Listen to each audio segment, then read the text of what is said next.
Welcome to zoology class. So, in the last class, we had studied about two phyla, phylum Aschelminthus and phylum Annelida. And today, we shall discuss about another very important phylum, a phylum whose members are very familiar to us, that is phylum Arthropoda. Phylum Arthropoda. Let us see that. So, phylum Arthropoda. So, all these pictures that you are seeing here are members of the phylum Arthropoda.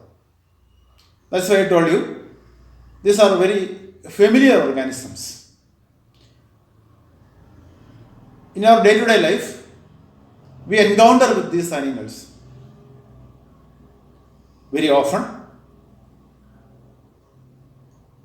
These are all into organisms which are closely associated with the human life. So, as far as humans are concerned, the phylum Arthropoda are very familiar to us. Okay, now let us see what are the features of this phylum Arthropoda. The term Arthropoda is derived from the word arthro and poda. Arthro means joint and poda means leg. That means these animals possess jointed legs or jointed appendages. I already told you in the last class what are appendages. കൈകാലുകൾക്കാണ് നമ്മൾ പൊതുവെ appendages എന്ന് ഉദ്ദേശിക്കുക. കൈകാലുകൾ, ചിറകുകൾ, ഇതിനൊക്കെയാണ് നമ്മൾ appendages എന്ന് വിളിക്കുക. അപ്പോൾ ആർത്രോപോഡ എന്ന ഫൈലത്തിൽപ്പെട്ട ജീവികൾക്ക് ജോയിൻറ്റഡ് അപ്പൻഡേജസ് ഉണ്ടായിരിക്കും. ജോയിൻറ്റഡ് അപ്പൻഡേജ്, അതായത് പല പീസുകൾ ചേർത്ത് വെച്ചുണ്ടാക്കിയ അപ്പൻഡേജസ് ഉണ്ടായിരിക്കും. അതിനാണ് നമ്മൾ എന്ത് വിളിക്കുക? ജോയിൻറ്റഡ് അപ്പൻഡേജസ് എന്ന് വിളിക്കുക. നമുക്ക് ഏറ്റവും സുപരിചിതമായ ഒരു ജീവിയാണ്, ഈ വിഭാഗത്തിൽപ്പെട്ട ഒരു ജീവിയാണ് കോക്രോച്ച്, പാറ്റ. പാറ്റയുടെ കാലുകൾ നോക്കിയാൽ നിങ്ങൾക്ക് മനസ്സിലാകും അത് ജോയിൻറ്റഡ് ആണ്. പല പീസുകൾ ചേർത്ത്, പല സെഗ്മെൻറ്റ്സ് ചേർത്ത് വെച്ചുണ്ടാക്കിയിരിക്കുന്ന ജോയിൻറ്റഡ് ലെഗ്സ് ആണ്. So they have jointed appendages. എല്ലാ ഇൻസെക്റ്റുകളും ഷഡ്പദങ്ങളും ഈ ഫൈലം ആർത്രോപോഡയിലാണ് വരുന്നത്. ഓക്കെ, സോ അതാണ് ഏറ്റവും പ്രധാനപ്പെട്ട ഒരു ക്യാരക്ടർ എന്ന് പറയുന്നത്. They have jointed legs. ഇതൊരു യുണീക്ക് ഫീച്ചർ കൂടിയാണ്, ആർത്രോപോഡയിൽ മാത്രം കാണുന്ന ഒരു യുണീക്ക് ഫീച്ചർ കൂടിയാണിത്. Presence of jointed appendages. Okay, so it's a very important character of phylum Arthropoda. Next character is, this is the largest phylum in the animal kingdom. It's the largest phylum in the animal kingdom. Arthropoda forms the largest phylum. So many species are included. Large number of different varieties of species are included in the phylum Arthropoda. Okay, so it's the largest phylum. Then they are triploblastic coelomate organisms with the organ system level of organization. All these terms you are familiar with. Triploblastic, coelomate, organ system level of organization. So these terms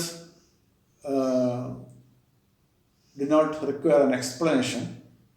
We had already seen several times all these terms. Triploblastic, coelomate and organ system level of organization. Okay, now they are bilaterally symmetrical. That also you know, they are bilaterally symmetrical organisms. You know what is bilaterally symmetrical organisms. Now another important feature is that they have an exoskeleton. That exoskeleton is made up of a structure called chitin, a material called chitin. So they have a chitinous exoskeleton. Body is covered by chitinous exoskeleton. എന്താണ് exoskeleton? What you mean by exoskeleton?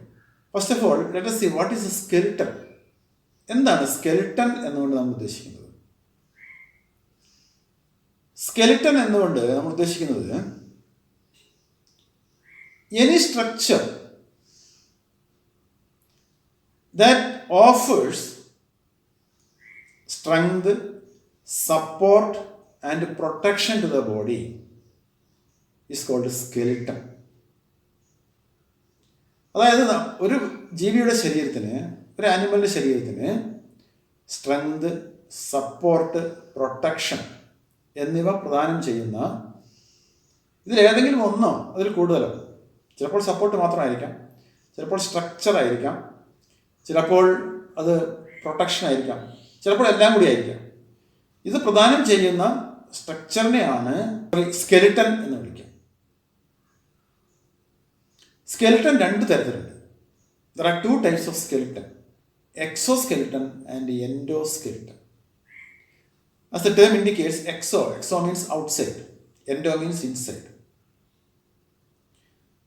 Exoskeleton are structures of protection or support present outside the body.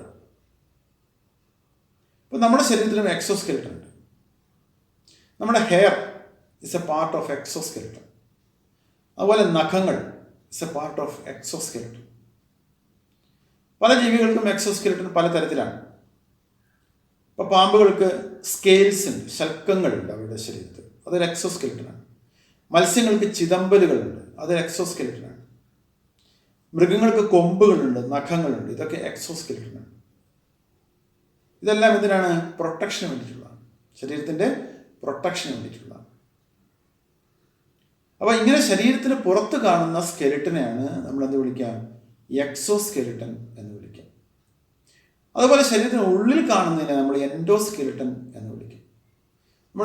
നമ്മൾ sponges പഠിച്ചപ്പോൾ നമ്മൾ spicules പറഞ്ഞു അല്ലേ, supporting structure, അതൊരു എൻഡോസ്കെലിട്ടൻ്റെ ഭാഗമാണ്. അതുപോലെ നമ്മുടെ ശരീരത്തിലെ എല്ലുകൾ, അസ്ഥികൂടം എന്ന് പറയുന്നത് എൻഡോസ്കെലിട്ടനാണ്. അതുപോലെ മത്സ്യത്തിൻ്റെ മുള്ള്, ഇതൊക്കെ എൻഡോസ്കെലിട്ടനാണ്. ഓക്കെ, അപ്പോൾ എന്താണ് സ്കെലിട്ടൻ എന്ന് നിങ്ങൾ മനസ്സിലായില്ലേ? അപ്പോൾ എൻഡോസ്കെലിട്ടൻ ആൻഡ് എക്സോസ്കെലിട്ടൻ. ആർത്രോപോഡയുടെ ശരീരം ഒരു കൈറ്റിൻ എന്ന് പറയുന്ന ഒരു വസ്തു കൊണ്ട് നിർമ്മിച്ചിരിക്കുന്ന എക്സോസ്കെലിട്ടൻ കൊണ്ട് പൊതിഞ്ഞ് സംരക്ഷിച്ചിരിക്കുന്നു. So body is covered by chitinous exoskeleton. Okay, അതിൻ്റെ എല്ലാ ഭാഗങ്ങളും, ആർത്രോപോഡയുടെ ജീവിയുടെ ശരീരത്തിലെ എല്ലാ ഭാഗങ്ങളും, അതിൻ്റെ കാലുകൾ, അതിൻ്റെ ബോഡി, തല, ചിറകുകൾ എല്ലാം തന്നെ എക്സോസ്കെലിട്ടൻ കൊണ്ട് പൊതിഞ്ഞ് സംരക്ഷിച്ചിരിക്കുന്നു. ഈ എക്സോസ്കെലിട്ടൻ ജീവി വളരുന്നതനുസരിച്ച് അത് പൊഴിഞ്ഞുകൊണ്ടിരിക്കും. പൊഴിഞ്ഞ് പുതിയ എക്സോസ്കെലിട്ടൻ വരും. മൗൾട്ടിങ് എന്നാണ് അതിന് പറയുക. മൗൾട്ടിങ് എന്നൊരു വാക്കാണ് അതിന് ഉപയോഗിക്കുക. എക്സോസ്കെലിട്ടൻ പൊഴിഞ്ഞു പോയി പുതിയ എക്സോസ്കെലിട്ടൻ വരും. അപ്പോൾ ജീവി വളരുന്നതനുസരിച്ച് മൗൾട്ടിങ് എന്നാണ് അതിന് പറയുന്നത്. So the body is covered by chitinous exoskeleton. ഇത് ആർത്രോപോഡയുടെ ഒരു വളരെ ഇമ്പോർട്ടൻ്റ് ആയിട്ടുള്ള ഒരു ഫീച്ചറാണ്, presence of chitinous exoskeleton. Okay, now the body is divided into 3 parts: head, thorax and abdomen.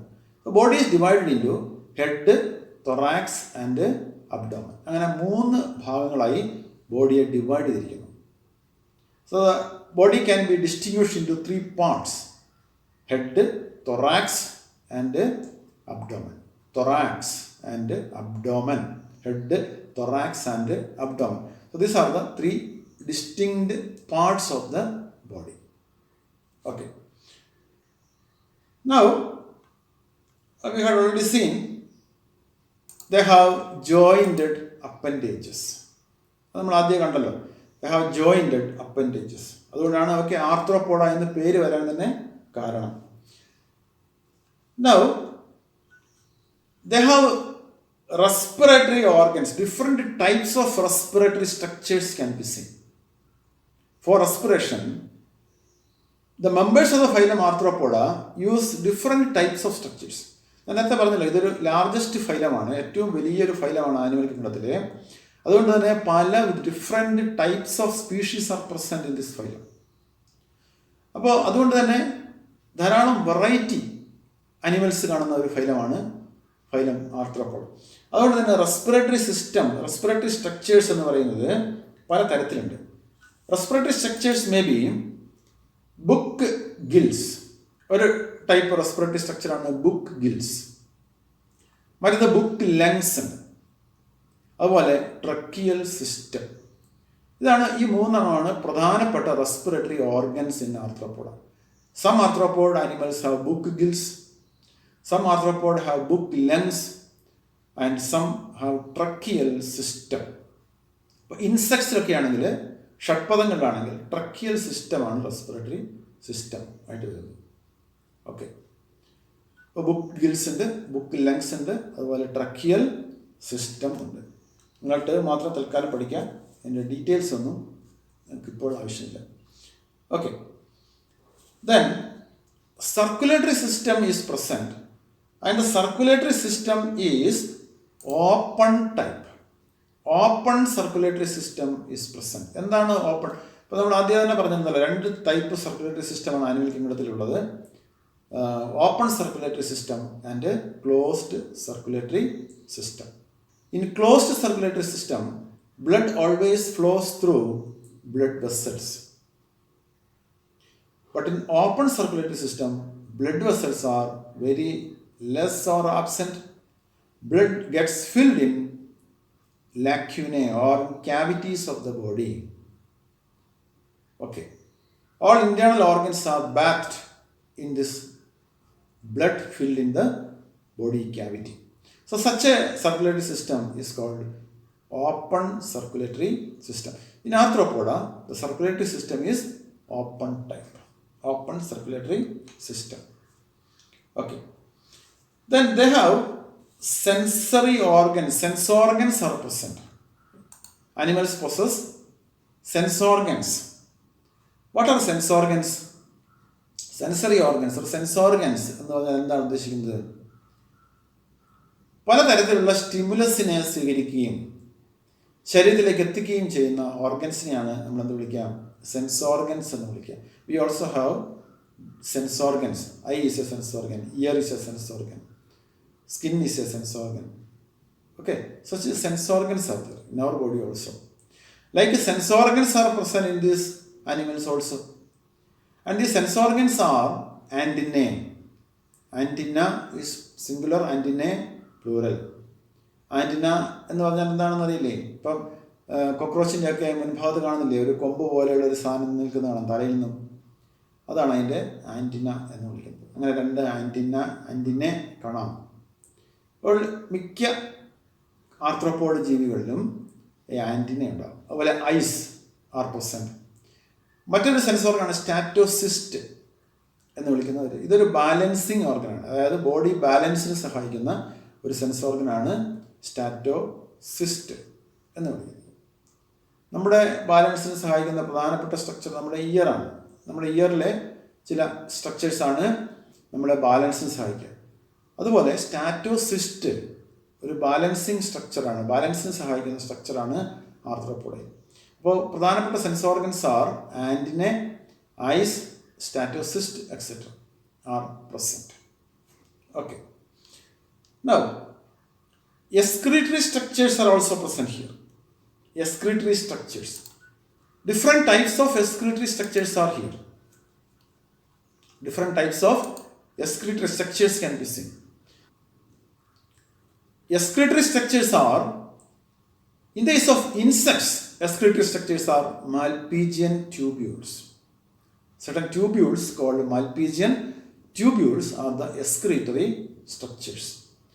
But other excretory structures are also there, like coxal glands, green glands, like excretory structures are also present.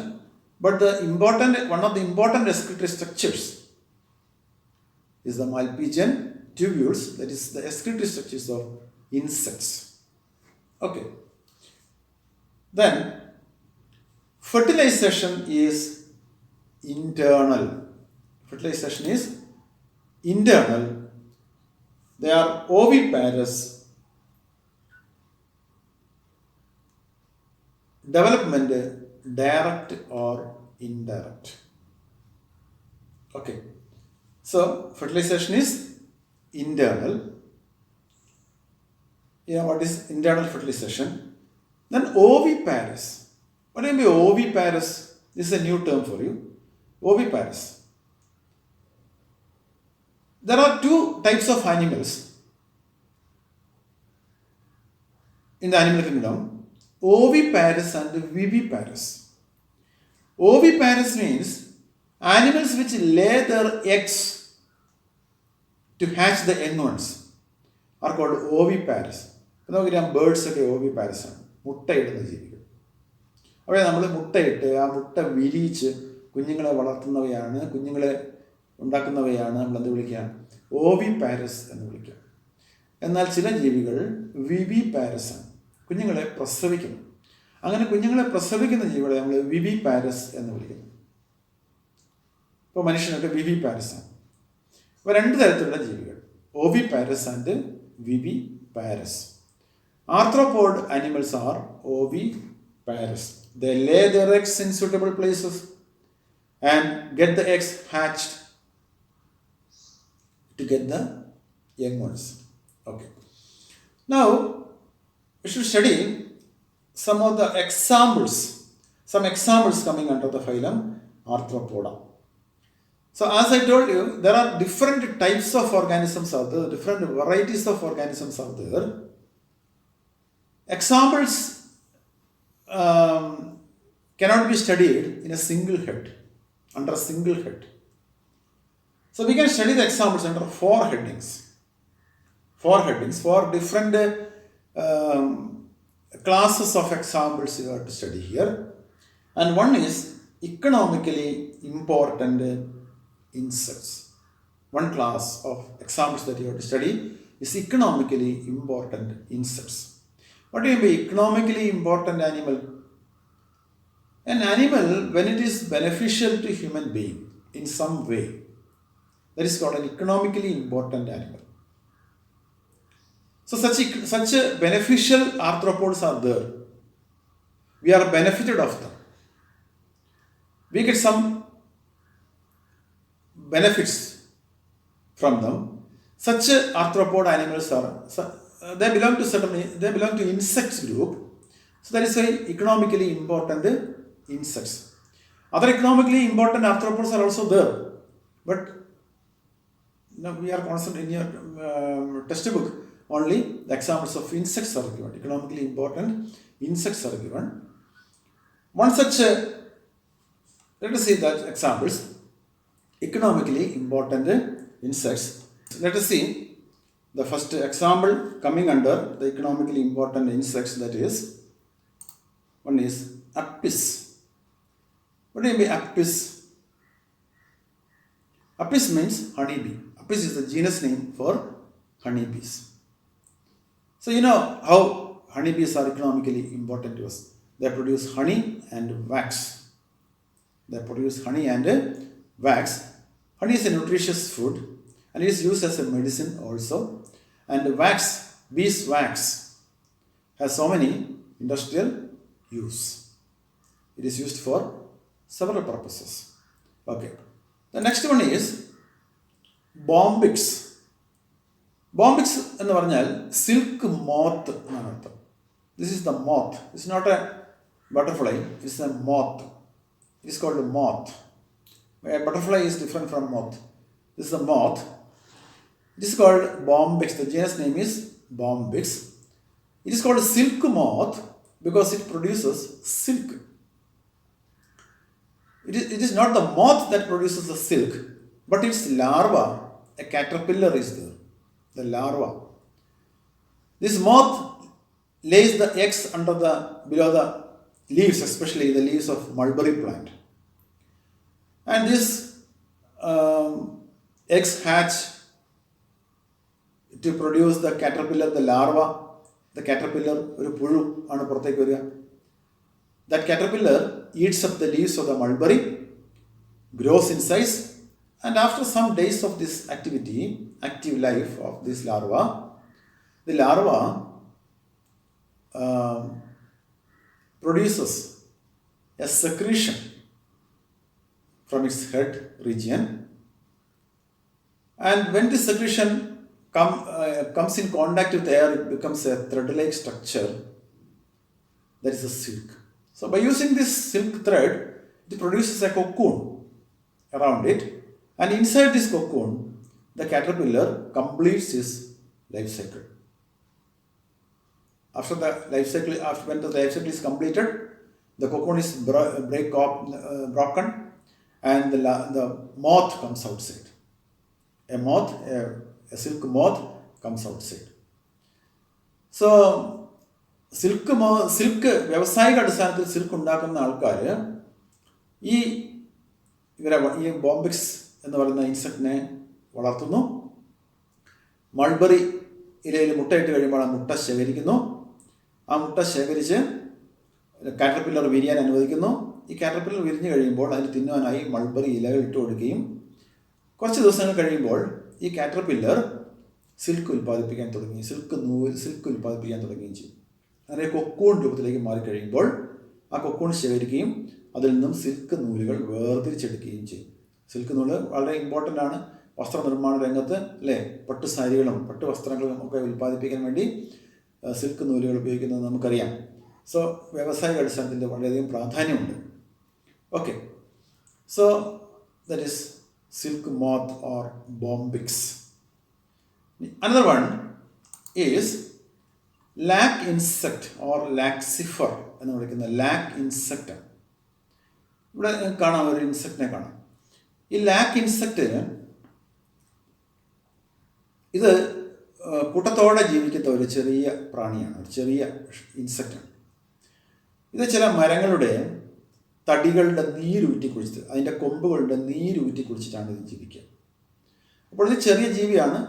ഈ ജീവി അതിന് ചുറ്റും ഒരു chemical substance secrete ചെയ്യും. ലാക്ക് എന്ന് വിളിക്കുന്ന ഒരു substance secrete ചെയ്യുകയും അത് ഉറഞ്ഞ് അതിന് ചുറ്റും ഒരു ഷെൽ പോലെ രൂപപ്പെടുകയും ചെയ്യും. ഇങ്ങനെ ഉൽപ്പാദിപ്പിക്കുന്ന ഈ ഷെല്ല് അതിന് പ്രൊട്ടക്ഷൻ കൊടുക്കും, ശത്രുക്കളിൽ നിന്നും അതിനെ പ്രൊട്ടക്റ്റ് ചെയ്യുന്നു. പക്ഷേ ആയിരക്കണക്കിന് ഈ ലാക്ക് ഇൻസെക്റ്റുകൾ ഒരു സ്ഥലത്ത് ഒന്നിച്ചുകൂടി നീരൂറ്റി കുടിച്ച് അവിടെ ലാക്ക് ഉൽപ്പാദിപ്പിച്ച് കഴിയുമ്പോൾ ഈ ലാക്ക് ഇങ്ങനെ ഈ ലാക്ക് ശേഖരിക്കുകയും അതിനെ പ്രോസസ്സ് ചെയ്ത് പല വ്യാവസായിക ആവശ്യങ്ങൾക്ക് വേണ്ടിയും അത് ഉപയോഗിക്കുന്നു. പെയിൻറ്റ് നിർമ്മാണത്തിന് ഉപയോഗിക്കുന്നു, അതുപോലെ വാർണിഷ് നിർമ്മാണത്തിന് ഉപയോഗിക്കുന്നു, അതുപോലെ മറ്റ് പല ആവശ്യങ്ങൾക്ക് വേണ്ടിയിട്ടും പല സാധനങ്ങൾ ഉണ്ടാക്കുന്നതിന് വേണ്ടിയിട്ടും വ്യാവസായിക അടിസ്ഥാനത്തിൽ ഈ ലാക്ക്, ഇങ്ങനെ കിട്ടുന്ന ലാക്ക് ഉപയോഗിക്കുന്നു. അപ്പോൾ these are the 3 economically important insects. Now let us go to the next category of example, that is vectors. എന്താണ് വെക്ടേഴ്സ് എന്ന് പറഞ്ഞാൽ? ഇവിടെ മൊസ്കിറ്റോസ് ആണ്. 3 മൊസ്കിറ്റോസ് ഇവിടെ കൊടുത്തിട്ടുണ്ട്. Culex mosquito, Anopheles mosquito and Aedes mosquito. Vectors are organisms which transmit the disease from one person to another person. അതായത് ഒരാളിൽ നിന്നും രോഗം മറ്റൊരാളുടെ ശരീരത്തിലേക്ക് പകർത്തുന്ന ജീവികളെയാണ് നമ്മൾ വെക്ടേഴ്സ് എന്ന് വിളിക്കുക. ആർത്രോപോഡ് വിഭാഗത്തിൽ മാത്രമല്ല വെക്ടേഴ്സ് ഉള്ളത്, കൊതുകുകൾ മാത്രമല്ല വെക്ടേഴ്സ്, പല ജീവികളും വെക്ടേഴ്സായിട്ട് പ്രവർത്തിക്കുന്നുണ്ട്. പക്ഷേ ആർത്രോപോഡ് വിഭാഗത്തിൽപ്പെട്ട വെക്ടേഴ്സ് ഏറ്റവും പ്രധാനപ്പെട്ടത് കൊതുകുകൾ തന്നെയാണ്. അപ്പോൾ അതിലൊന്ന് ക്യൂലെക്സ് ആണ്. ഇത് മന്ത് രോഗം ഉണ്ടാക്കുന്നു, ഒരാളിൽ നിന്നും മന്ത് മറ്റൊരാളിലേക്ക് പകർത്താൻ സഹായിക്കുന്നതാണ്. അതുപോലെ അനോഫിലസ് മൊസ്കിറ്റോ, മലേറിയ, മലമ്പനി ഒരാളിൽ നിന്നും മറ്റൊരാളിലേക്ക് പകർത്താൻ സഹായിക്കുന്നതാണ് അനോഫിലസ് മൊസ്കിറ്റോ. അതുപോലെ ഈഡിസ് കൊതുക്, ഈഡിസ് മൊസ്കിറ്റോ, നമുക്കറിയാം ഡെങ്ക് ഫീവർ, അതുപോലെ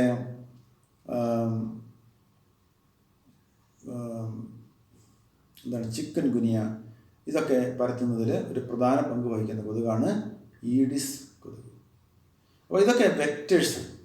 vectors are organisms which transmit the disease from one person to another person. So vectors. Now, a next category of example is gregarious pest, Gregorios pest. Pest, what you mean pest? Pest നമ്മുടെ കാർഷിക വിളകളെ ഒക്കെ നശിപ്പിക്കുന്ന ജീവികളെയാണ് നമ്മൾ എന്ത് വിളിക്കുക? Pest എന്ന് വിളിക്കുക. സോ ഗ്രിഗേറിയസ് പെസ്റ്റ് എന്ന് പറഞ്ഞാൽ കൂട്ടത്തോടെ വരികയും ഒരു വലിയ കോളനി പോലെ ഒരു വലിയ സമൂഹമായി സഞ്ചരിക്കുകയും കൃഷികൾ നശിപ്പിക്കുകയും ചെയ്യുന്നതാണ് ഗ്രിഗേറിയസ് പെസ്റ്റ് എന്ന് വിളിക്കുക. അതിൻ്റെ എക്സാമ്പിളാണ് ലോക്കസ്റ്റ എന്ന് പറയുന്നതിൻ്റെ ജീനസ് നെയിമാണ്. Commonly it is called locust. നമ്മൾ വെട്ടുക്കിളി എന്ന് കേട്ടിട്ടുണ്ടാവും. വെട്ടുക്കിളി, നമ്മുടെ ഇന്ത്യയുടെ പല ഭാഗത്തും ഈ വർഷം വെട്ടുക്കിളിയുടെ ആക്രമണം ഉണ്ടായി. അപ്പോൾ വെട്ടുക്കിളികൾ നിങ്ങൾ ഈ താഴെ ചിത്രത്തിൽ കാണുന്ന പോലെ ചിലപ്പോൾ ലക്ഷക്കണക്കിന് വെട്ടുക്കിളികൾ ഒരു പ്രദേശത്ത് വന്ന് പെട്ടെന്ന് വരികയും അവ കൃഷിയുടെ മേലെ വന്നിരുന്ന് അത് മൊത്തം തിന്ന് നശിപ്പിച്ചിട്ട് പറന്നു പോവുകയും ചെയ്യും. അപ്പോൾ വലിയ നാശം ഉണ്ടാക്കാൻ ഈ ലോക്കസ്റ്റിന് സാധിക്കും, വെട്ടുക്കിളികൾക്ക് സാധിക്കും. ഇതിലാണ് നമ്മൾ ഗ്രിഗേറിയസ് പെസ്റ്റ് എന്ന വിഭാഗത്തിൽ വരുന്ന ലോക്കസ്റ്റ്, ജീനസ് നെയിം ലോക്കസ്റ്റ. ഓക്കെ, ഇനി മറ്റൊരു എക്സാമ്പിളാണ് ലിവിങ് ഫോസിൽ. എന്താണ് ഫോസിൽ? എന്താണ്? What is fossil? Fossil is the remains of dead animals and plants lived years ago. വളരെ വർഷങ്ങൾക്ക് മുൻപ്, ചിലപ്പോൾ ആയിരക്കണക്കിന് പതിനായിരക്കണക്കിന് വർഷങ്ങൾക്ക് മുൻപ് ജീവിച്ചിരുന്ന ജീവികളുടെ റിമൈൻസ്, അവശിഷ്ടങ്ങൾക്കാണ് നമ്മൾ എന്ത് വിളിക്കാം? ഫോസിൽ എന്ന് വിളിക്കാം. അപ്പോൾ ഫോസിൽ എന്ന് വിളിക്കുമ്പോൾ തന്നെ നമുക്കറിയാം അത് ലിവിങ് ആയിരിക്കാൻ സാധ്യതയില്ല. കാരണം വളരെ വർഷങ്ങൾക്ക് മുമ്പ് ജീവിച്ചിരുന്ന ജീവികളുടെ അവശിഷ്ടങ്ങൾക്കാണ് നമ്മൾ ഫോസിൽ എന്ന് വിളിക്കുക. ഈ ഫോസിൽ എന്തിനാണ് ഉപയോഗിക്കാം? ഫോസിൽ ഉപയോഗിക്കുന്നത് ആ ഫോസിലിൻ്റെ പഠനത്തിന് നമ്മൾ പാലിയന്റോളജി എന്നാണ് വിളിക്കുക. Fossil study. അതിൻ്റെ ഏജ് കണക്കാക്കാൻ സാധിക്കും. ഇപ്പോൾ ഫോസിലിൻ്റെ ഏജ് കണക്കാക്കാൻ സാധിക്കും. അങ്ങനെ അന്നത്തെ ആ കാലഘട്ടത്തിൽ, അപ്പോൾ ഫോസിൽ ജീവിച്ചിരുന്ന കാലഘട്ടം ഏതാണെന്ന് മനസ്സിലാക്കാൻ സാധിക്കും. ആ കാലഘട്ടത്തിൽ ജീവിച്ചിരുന്ന മറ്റു ജീവികളെക്കുറിച്ചുള്ള അറിവുകൾ ഈ ഫോസിൽ പഠനത്തിലൂടെ കിട്ടും. അപ്പം അങ്ങനെ വിലയേറിയ കുറേ ഇൻഫർമേഷൻസ് ഈ ഫോസിലിനെ പഠിക്കുന്നത് കൊണ്ട് ലഭിക്കും. അപ്പോൾ ഫോസിൽ ഒരിക്കലും ലിവിങ് ആയിരിക്കാൻ സാധ്യതയില്ല. പക്ഷെ നമ്മളിവിടെ ലിവിങ് ഫോസിൽ എന്ന് പറയുന്നു. ലിവിങ് ഫോസിൽ എന്ന് പറഞ്ഞാൽ ഇപ്പോൾ ജീവിച്ചിരിക്കുന്ന ജീവിയാണ്, വർഷങ്ങൾ കൊണ്ട് അത് അങ്ങനെ തന്നെ ജീവിക്കുന്നു, അതിന് യാതൊരു പരിണാമവും സംഭവിക്കുന്നില്ല. നമുക്കറിയാം ജീവികൾക്ക് സാധാരണ ഇതിൽ എന്ത് സംഭവിക്കും? ജീവപരിണാമം എന്നൊരു പ്രക്രിയയ്ക്ക് വിധേയമാണ് എല്ലാ ജീവജാലങ്ങളും, അല്ലേ? അതിന് പരിണാമം സംഭവിക്കും. എല്ലാ ജീവജാലങ്ങൾക്കും പരിണാമം സംഭവിക്കുന്നുണ്ട്. മനുഷ്യനും പരിണാമം സംഭവിച്ചുകൊണ്ടിരിക്കുന്നു. പക്ഷേ വർഷങ്ങൾ കൊണ്ട്, ചിലപ്പോൾ ലക്ഷക്കണക്കിന് വർഷങ്ങൾ കൊണ്ടായിരിക്കും മാറ്റങ്ങൾ സംഭവിക്കുക. നമുക്ക് ഇപ്പോൾ നോക്കിയിരിക്കുമ്പോൾ നമുക്കൊരു മാറ്റം നമുക്ക് കാണാൻ പറ്റിയെന്ന് വരില്ല. മനുഷ്യന് ഇപ്പോൾ നമുക്കറിയാം എന്ത് മാറ്റമാണ് സംഭവിക്കുക, നമ്മൾ നോക്കുമ്പോൾ ഒരു മാറ്റം സംഭവിക്കുന്നത്. പക്ഷേ ചെറിയ ചെറിയ നമുക്ക് കാണാൻ പറ്റാത്തധികം മാറ്റങ്ങൾ നമ്മൾ സംഭവിച്ചുകൊണ്ടിരിക്കുന്നു. വർഷങ്ങൾ കഴിയുമ്പോൾ, ലക്ഷക്കണക്കിന് വർഷങ്ങൾ അല്ലെങ്കിൽ ആയിരക്കണക്കിന് വർഷങ്ങൾ കഴിയുമ്പോൾ ഇതൊരു വലിയ മാറ്റമായി തീരുന്നു. അങ്ങനെയാണ് പുതിയ പുതിയ സ്പീഷീസുകളൊക്കെ ഉണ്ടാകുന്നത്. ഓക്കെ, അപ്പോൾ പക്ഷേ ചില ജീവികൾ, നമ്മുടെ ഭൂമുഖത്ത് ഇപ്പോൾ ജീവിച്ചിരിക്കുന്ന ചില ജീവികൾ വളരെ വർഷങ്ങളായിട്ടും ഒരു മാറ്റവും സംഭവിക്കാതെ, പരിണാമ പ്രക്രിയയ്ക്ക് വിധേയമാകാതെ ജീവിക്കുന്ന ജീവികളുണ്ട്. അപ്പോൾ അവയെ പഠിച്ചു കഴിയുമ്പോൾ വർഷങ്ങൾക്ക് മുൻപ് ഉള്ള ഇൻഫർമേഷൻസ് നമുക്ക് അവരിൽ നിന്ന് കിട്ടും. ഫോസിലിനെ പോലെ പഠിക്കാം നമുക്ക് അവയെ, കാരണം അവർക്ക് മാറ്റമൊന്നും സംഭവിച്ചിട്ടില്ല.